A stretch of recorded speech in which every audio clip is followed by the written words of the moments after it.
Welcome back. Now, I've been waiting for this all day because you might associate Brazil with football and sunny beaches, but today the United Nations has given special protected status to a different side of its rich culture. Capoeira, a Brazilian martial art form combining dance, is being honoured by UNESCO, the UN's cultural arm. It was originally created by African slaves on Brazilian plantations as a way of keeping their fighting skills, disguising them as exercise and as dance. Well, now it is practiced in more than 160 countries right around the world. And I'm absolutely delighted to say that with us is Silvia Barazielli and Marcos dos Santos from the London School of Capoeira.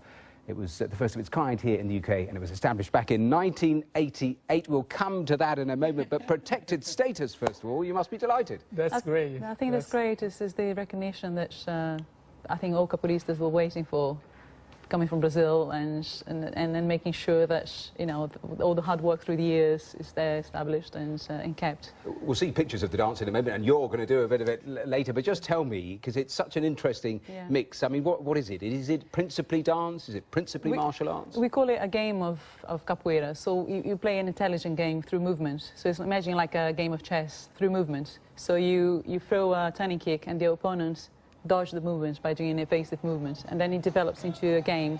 It is a martial art, but it's done to music.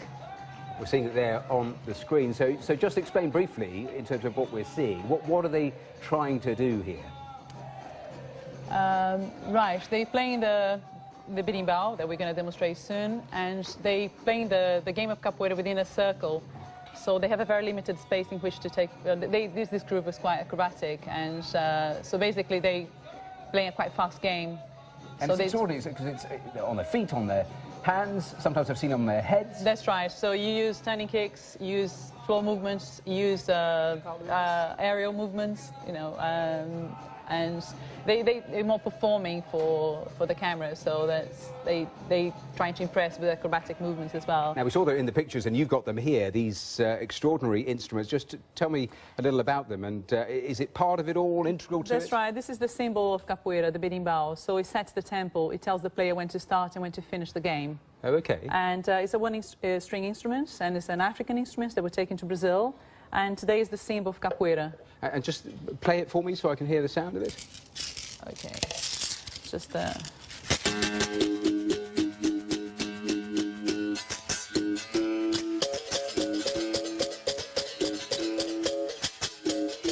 Well, they look unique and they sound unique. Just tell me, I mentioned some of the history in the introduction about the plantations and the slaves. Just tell me a little more about that. Oh, capoeira was a fight of resistance, so it was developed as a, you know, to fight the overseers. So when they were kept as in colonial times in slave quarters, they were preparing themselves to flee slavery. So they preparing their bodies. They preparing something that was to the Portuguese overseers. They didn't know what it was, so they were preparing themselves to disguising the fight within the dance. Marcos, now you've been doing this school, as I said, since 1988. I mean, what sort of people come? Are they intrigued? Are they surprised? Do they know what they're going to get? How long does it take to learn? It's one thing because we have all this different background from people. People never have done capoeira before. They never seen capoeira before. They come like a regular classes. They come 3-4 times a week.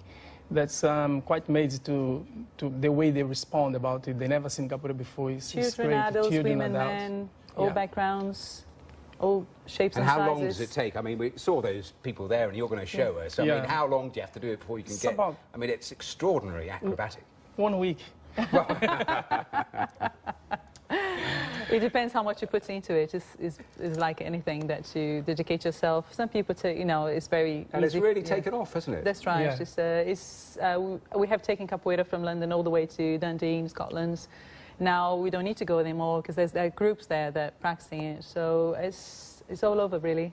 Well, it's absolutely fascinating. As I was saying earlier, you're going to demonstrate, so I'll let you just make your way across the studio, get in place, because you're going to give us a demonstration as we close the programme. And I'm glad that I can't join you. My back is slightly out of sorts, but you're going to take us out of the programme. Thanks very much for watching Global today. We'll be back at the same time on Monday. You can get in touch at any stage on my Twitter address @AmRodiwala BBC.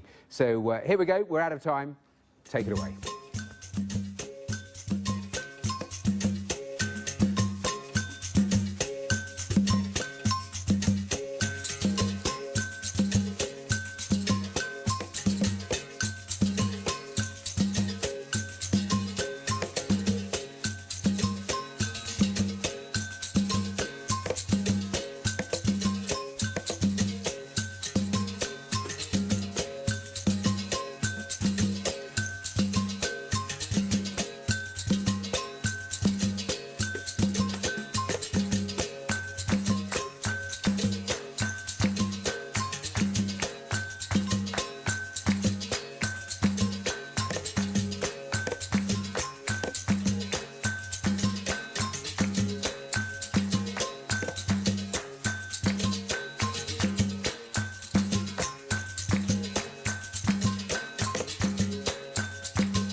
Hello there.